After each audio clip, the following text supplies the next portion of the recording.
चस्पा कर दिया गया है। प्रशासन की तरफ से ए ब्लॉक स्थित घर पर नोटिस चस्पा किया गया है। हाजिर नहीं होने पर उनकी संपत्ति कुर्क कर दी जाएगी। कोई बयान नहीं किया। मैंने एफआईआर इसलिए नहीं लिखाया कि हमारी पुलिस लिखेगी नहीं एफआईआर, किसी भी तरह से नहीं लिखेगी और हमें कोई न्याय नहीं मिलेगा, इसलिए मैं चुपचाप बैठ गई। पर धन्यवाद मैं देती हूँ मीडिया का कि आज हमारे दुख दर्द को जान करके हमारे घर के सामने आई और हमारा एक तरह से बयान ही ले रहे हैं आप लोग। अब आपके ऊपर है कि आप हमको न्याय दिलाइए। लेकिन एक बात जरूर कहना चाहती हूँ कि मीडिया पर जो लोग बोलते हैं, बहुत सारे लोगों की जबान फिसलती है। मैं मोदी जी के बारे में कह देती हूँ, माननीय प्रधानमंत्री जी के बारे में। उन्होंने कहा था बेटी पढ़ाओ और बेटी पटाओ। यही नहीं, माननीय योगी जी ने भी कहा था, माननीय अखिलेश यादव जी को, राष्ट्रीय अध्यक्ष जी के लिए कहा था। अब तो हमारे नेताजी स्वर्गीय हो चुके हैं कि मुलायम सिंह जी अखिलेश जी के अब्बा हैं। और यही नहीं, आप देख लीजिए कोरोना काल में माननीय मोदी जी ने एक डॉक्टरों की बैठक, एक अपने मंत्रियों की बैठक किया था और उसमें क्लिप निकाल करके देख लीजिए। मैं कुछ नहीं बोलना चाहती हूँ, किस तरह से उन्होंने कहा था कोरोना बढ़ाओ। जमानी तो फिसली थी। और नुपुर शर्मा ने क्या क्या नहीं कह दिया था। क्या उनकी गिरफ्तारी हुई? क्या उनके घर पर पुलिस गई? तो ये जो है, ये सिर्फ पार्टी भावना से उठ करके किया जा रहा। मैं आपको बता दूं, मैं गोरखपुर की रहने वाली, मेरा मायका गोरखपुर है। जो हमारे बाबा जी का मठ है, माननीय योगी महाराज जी का, हमारे घर से 14 किलोमीटर की दूरी पर है। हमारे पिताजी 2 बार सांसद रहे, कांग्रेस से रहे थे। और वहाँ पर जो है पूर्वांचल के लोग ज़्यादातर जो ब्रह्मलीन हो गए हैं, जो मैं नाम नहीं लूँगी, हो सकता है मुझसे भी कोई गलत नाम उच्चारण हो जाए तो मेरे खिलाफ भी एफआईआर हो जाए। बहुत वहाँ पर पूर्वांचल में बोलते ही हैं उनको, जो बाबा जी ने जिस पर एफआईआर लिखाया, किसके ऊपर एफआईआर लिखाएंगे? तो यही मेरा कहना है कि ये सिर्फ पार्टी लेवल पर ये हम लोग को सताया जा रहा है। मेरा टेक्निकल सवाल ये है कि क्या जिस घर में नोटिस चस्पा की गई है वो घर क्या अनुराग भदौरिया के नाम है? ये देख लीजिए, अगर आप दिखा सकते हैं इसको तो ये देख लीजिए, मेरे नाम से है, रजिस्ट्री है, मेरे नाम से है। फॉर्म हमारा जो है, ये देखिए मेरा चिन्हट में फॉर्म है, वो भी मेरे नाम से सन 85 का है। ये सन 93 का अनुराग भदौरिया की तो शादी भी नहीं हुई थी, तो ये जब से है, ये फॉर्म भी है। ये मेरा घर है और मैंने आपसे बताया ना, इनकी मंशा है हम लोगों की बेइज्जती करना और समाजवादी पार्टी के लोगों का। लेकिन समाजवादी पार्टी का कोई कार्यकर्ता, कोई नेता, हम लोगों ने किसी से नहीं कहा कि कोई कुछ बोलिए। जो ये पुलिस प्रताड़ना हो रहा है, हम लोग देख रहे हैं, सुन रहे हैं। और मैं यही कहना चाहती हूँ कि अब मीडिया के ऊपर मैं छोड़ती हूँ। अगर कुर्की करने आती हैं तो क्या कोर्ट जाएंगे आप? क्योंकि जब अनुराग भदौरिया के घर का के नाम पर घर ही नहीं है और इस घर की कुर्की करने पुलिस आएगी तो उसके बाद क्या आपका? देखिए, नियमता तो कुर्की नहीं कर सकती है क्योंकि ये मेरे घर पर है। लेकिन कुछ भी हो सकता है। जब 13 तारीख को एफआईआर हो रहा, 14 तारीख को ही पुलिस हमारे घर पर आ जाती है और आज इन्होंने कुर्की का जो है नोटिस चस्पा कर दिया है। हो सकता है 3 दिन बाद ही 83 का भी नोटिस लेकर के आ जाए, कौन रोक सकता है? तो इसमें तो कोई रोक टोक तो है नहीं, क्योंकि ये सरकार का मामला है। और इतना बड़ा गुनाह नहीं किया है अनुराग भदौरिया ने कि इतनी 7 टीमें बना दी गई हैं पुलिस की और इस तरह से छापामारी जो है हर जगह की जा रही है। और मैं आपसे क्या करूं, मैं बहुत दुखी हूं और दुख के मारे मैं कुछ कह नहीं सकती हूं। बस इतना जरूर कहना चाहती हूं कि अनुराग भदौरिया किसी तरह का इतना बड़ा गुनाह नहीं किया जो इनके ऊपर इतना पुलिसिया कहर ढाई जा रही है।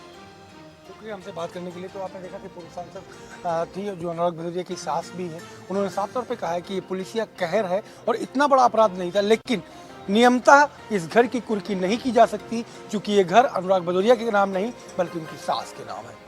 कैमरा पर्सन रजनीश तिवारी के साथ संजय सिंह चौहान, भारत समाचार, लखनऊ।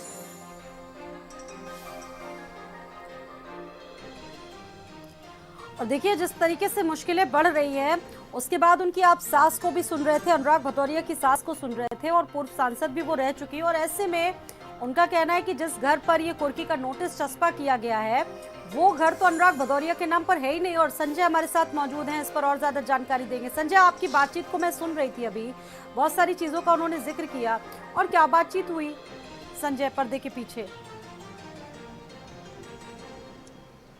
बिल्कुल मैं बताऊं आपको कि हेड स्पीच को लेकर के हीरो वाजपेयी जो भाजपा के प्रवक्ता हैं उन्होंने एफआईआर दर्ज कराई थी। एफआईआर दर्ज कराने के साथ ही जिस तरीके से पुलिस ने तेजी दिखाई है और चूंकि समाजवादी पार्टी की पूर्व सांसद सुशीला जी हैं, उनके दामाद के तौर पर अनुराग भदौरिया है और उनका घर ये नहीं है। जैसा आपने देखा और लोगों ने सुना, दर्शकों ने, कि जो जिस घर में कभी आते जाते, जैसा उनका कहना था कि अनुराग भदौरिया के घर पे नहीं है, तो लीगली पुलिस ने नोटिस जरूर चस्पा की है, लेकिन अनुराग भदौरिया के घर के नाम पर वो पेपर्स भी नहीं है। वो जो घर है वो उनकी सास के नाम पर है। तो ऐसे में ये कुर्की कर पाना जो है कहीं ना कहीं पुलिस को लीगली नहीं सूट कर पाएगा। और चूंकि उनकी सास पूर्व सांसद रही है, राजनीतिक परिवार है, और तो ऐसे में कोर्ट के भी दरवाजे खटखटाए जा सकते हैं। हालांकि पुलिस ने कुर्की के आदेश जरूर जारी किए हैं। देखना यह होगा कि पुलिस आगे क्या कार्रवाई करती है।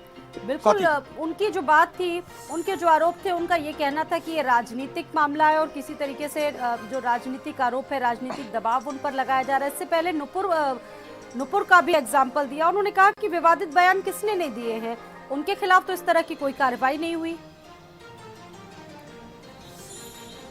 बिल्कुल, साथ ही कई एग्जाम्पल उन्होंने दिए और साफ तौर पे एग्जाम्पल पे जो टॉप मोस्ट हैं, पीएम हो या तमाम ऐसे नाम उन्होंने गिनाए और उन्होंने साफ तौर पे कहा कि स्लिप ऑफ टंग, मतलब कि कभी भी जो जीभ है वो स्लिप कर सकती है। वो और जो भी बयान है वो उन्होंने सुना जरूर नहीं है अनुराग भदौरिया का, लेकिन ये स्लिप ऑफ टंग है। लेकिन इसको इस तरीके से प्रमुखता से देना और कहीं ना कहीं ये पुलिस और बड़ा वर्ड है कि पुलिस बर्बरता के तौर पर इसे आरोप लगाया उन्होंने। ये भी अपने आप में सवाल बनाए, क्योंकि अगर ठीक है कोई उन्होंने गलती नहीं कही, अगर विवादित बयान दिया, लेकिन वो सामने आ सकते थे, अपनी बात कह सकते थे। लेकिन बड़ी बात ये है कि उनका भी तो कुछ पता नहीं चल पा रहा है, कहाँ है वो। बिल्कुल साथी, मैं सीधे तौर पर मैं आपको रूबरू कराता हूँ उनकी सास से ही, और पूर्व सांसद समाजवादी पार्टी से सुशीला सरोज जी हैं। सवाल ये उठता है मैम कि आखिरकार अनुराग जी हैं कहाँ, अपनी बात रखने के लिए बाहर क्यों आ नहीं रहे? विश्वास कीजिए, मुझे मालूम नहीं है कहाँ है, और उनके वकील न्यायिक प्रक्रिया में हैं और उन्हें उम्मीद है कि उन्हें न्याय जरूर मिलेगा।